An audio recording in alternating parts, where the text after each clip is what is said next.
اگه تو هم توی اکثر ارتباط گرفتنات شکست خوردی و احساس میکنی اون اثرگذاری که باید روی افراد نداری، بزن بریم تو در مورد مهمترین ابزار ارتباطیمون یعنی زبان بدن با هم صحبت کنیم. بچه‌ها، بین 60 تا 70% اثری که ما روی مخاطبمون میذاریم از طریق وایبی که از بادی لنگویج ما یا زبان بدن ما میگیرن.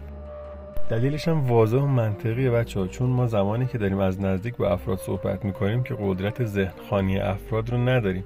ابزارهای ارتباطیمون یکی تکلم و صحبت کردنه، دوم بادی لنگویج. حالا چرا بادی لنگویج مهمتره؟ چون افراد شاید بتونن خیلی راحت به هم دیگه دروغ بگن، ولی کمتر کسی میتونه حالت چهره، مدل نگاه کردن و تون صداش رو حین صحبت کردن کنترل کنه. در نتیجه زبان بدن ما با افراد صادق‌تره انگار و بقیه بیشتر روش حساب میکنن، چون زبان بدن ما احساس اصلیمون رو راجع به موضوعات خیلی موثرتر از دیالوگ ها و کلمات و جملاتی که با افراد به کار میبریم توی ارتباطاتمون منتقل میکنه. حالا اگه این ارتباط گفتاری که ما با افراد داریم و با زبان بدنمون همسو کنیم، حس اعتماد و صداقت رو توی مخاطبمون ایجاد میکنیم. اما اگه این دوتا با هم در تضاد باشن، مثلا مطلبی که ادعا میکنیم داریم راست میگیم رو با دزدیدن نگاه یا لرزش صدامون ادغام کنیم، قطعا مخاطبمون دچار تردید میشه و اون حس اعتماده از بین میره. چجوری روی زبان بدنمون تسلط داشته باشیم تا بتونیم عمیق‌ترین و اثرگذارترین رفتار رو داشته باشیم؟ خب ما باید اول بتونیم تو دو تا بخش از بادی لنگویج خودمون رو آنالیز کنیم. بخش اول که در مورد همه افراد با هر سن و با هر جنسیتی و تو هر موقعیتی صادقه، یعنی هر کی رعایتش کنی میتونه ارتباط عمیق‌تر و بهتری رو با اطرافیانش داشته باشه. مثل چی؟ مثل ارتباط چشمی که بهترین مدل انتقال وایب اعتماد به نفس هم هست.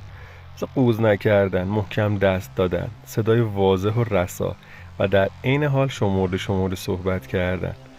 حالت لب‌ها، جهت نگاه کردن، صاف ایستادن، رعایت فاصله‌مون با افراد. اینایی که گفتیم رعایت کردنشون خودش حتی به صورت فیک میتونه اثرگذار باشه، اما اگه میخوایم درونمون نهادینه بشه، اصولیش اینه که برگردیم عقب و علت نداشتن هر کدومو توی شخصیت خودمون ریشه یابی کنیم. هر کدوم یه مفهومی دارن دیگه. مثلا ما با ارتباط چشمیمون میگیم که من به خودم اعتماد و ایمان دارم و میتونم برای تو هم شنونده خوبی باشم. یا مثلا وقتی که تون تون صحبت میکنیم یعنی چی؟ یعنی من دست و پامو گم کردم. یا مثلا وقتی که موقع حرف زدن دارم هی گوشی لبمو میجوام، خب باید بیام علت این خشم و استرسمو پیدا کنم دیگه و اونو از بین ببرم، چون داره تأثیر مستقیم روی ارتباطاتم میذاره.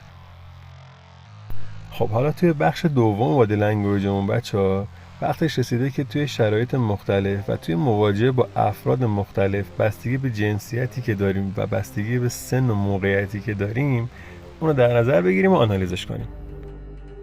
یعنی چی؟ مثلا یه آقایی رو در نظر بگیرید که با یه تحریش و یه هیکل و یه صورت مردونه یهو بیاد جلو و با یه ادبیات زنانه پشت دستشو برگردونه و بگه ببخشید این آدرس رو میدونید کجاست؟ خب این خیلی میتونه چندش آور باشه.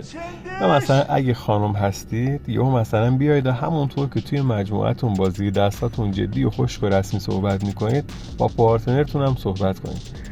خب قطعا سرد میشه و برای همیشه با شما خداحافظی میکنه.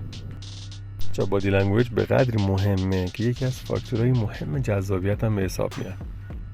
شما میتونید یه مطلبی رو با یه بادی لنگویج ارائه بدید و اصلاً ازش استقبال نشه و یه نفر دیگه بیاد همون مطلب رو با اطلاعات حتی ضعیف‌تر با یه بادی لنگویج قوی ارائه بده و همه ازش استقبال کنن.